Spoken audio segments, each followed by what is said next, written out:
পরম করুণাময় অহিম দয়াময় আল্লাহর নামত আৰম্ভ কৰিলো।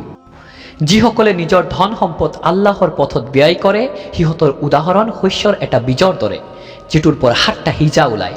প্ৰত্যেক হিজাত 100টা শস্য দানা থাকে, আৰু আল্লাহে যাক ইচ্ছা কৰে বহু গুণে বৃদ্ধি কৰি দিয়ে। আৰু আল্লাহ সৰ্বব্যাপী প্ৰাচুৰ্যময় সৰ্বজ্ঞ। যিসকলে আল্লাহৰ পথত নিজৰ ধন সম্পদ ব্যয় কৰে, তাৰপিছত যি ব্যয় কৰে সেয়া লোকক কৈ নুফুৰে আৰু কোনো প্ৰকাৰ কষ্টও নিদিয়ে, সিহঁতৰ প্ৰতিদান আছে সিহঁতৰ প্ৰতিপালকৰ ওচৰত, আৰু সিহঁতৰ কোনো ভয় নাই, লগতে সিহঁত চিন্তিতও নহ'ব। যি দানৰ পিছত কষ্ট দিয়া হয় সেই দানতকৈ ভাল কথা আৰু ক্ষমা কৰা উত্তম, আৰু আল্লাহ অভাৱমুক্ত পৰম সহনশীল।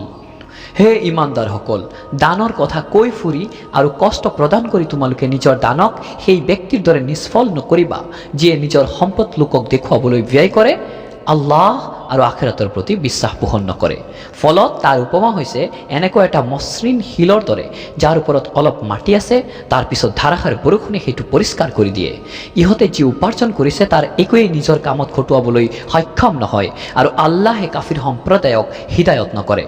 আৰু যিসকলে আল্লাহৰ সন্তুষ্টি লাভৰ বাবে আৰু নিজৰ আত্মা বলিষ্ঠ কৰাৰ বাবে ধন সম্পদ ব্যয় কৰে, সিহঁতৰ উপমা হৈছে কোনো ওখ ভূমিত অৱস্থিত এখন উদ্যানৰ দৰে, য'ত ধাৰাসাৰ বৰষুণ হয়, ফলত তাত দ্বিগুণ ফল মূল উৎপাদন হয়, আৰু ধাৰাসাৰ বৰষুণ নহ'লেও অলপ বৰষুণেই তাৰ বাবে যথেষ্ট। তোমালোকে যি কৰা সেই বিষয়ে আল্লাহ যথাৰ্থ প্ৰত্যক্ষকাৰী।